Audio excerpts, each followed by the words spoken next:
Selamat datang ke channel Connect Politik.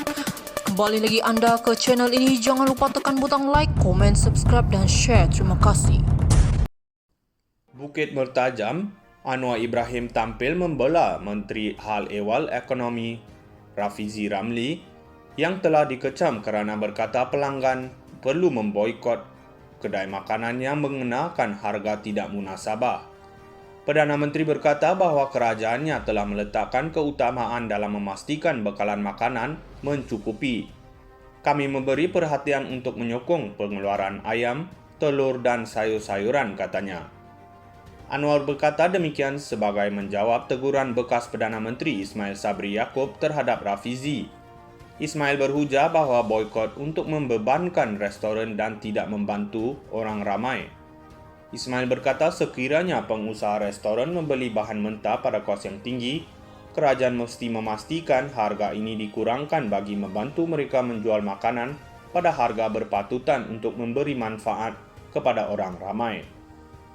Anwar kemudiannya mengisytiharkan bahawa tanaman menteri semasa adalah lebih baik jika dibandingkan dengan kerajaan terdahulu menteri sekarang lebih rajin.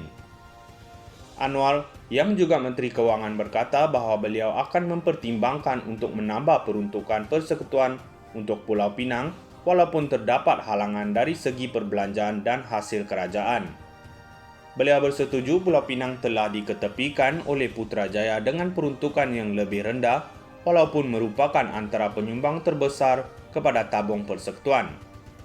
Cuma bagi Pulau Pinang peruntukan lebih kepada infrastruktur projek yang besar, manakala bagi kes Sabah dan Sarawak, ia lebih kepada projek infrastruktur kecil, perumahan awam, hospital dan sekolah usang. Pemimpin negeri di Pulau Pinang sering meminta pertambahan peruntukan persekutuan kepada Pulau Pinang sejajar dengan hasil cukai yang diperoleh daripada negeri itu.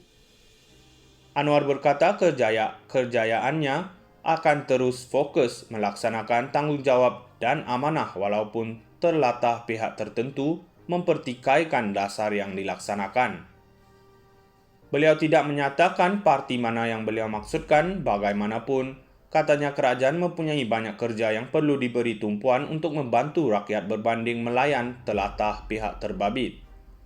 Tidak perlu kita melayan telatah mereka, katanya sambil menyifatkan mereka sebagai masalah ahli politik yang tidak tahu mengapa kita melawan dan memimpin.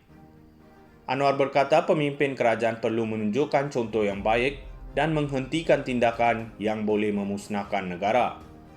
Beliau berkata pasukan anggota kabinet sekarang lebih baik dari kerajaan terdahulu.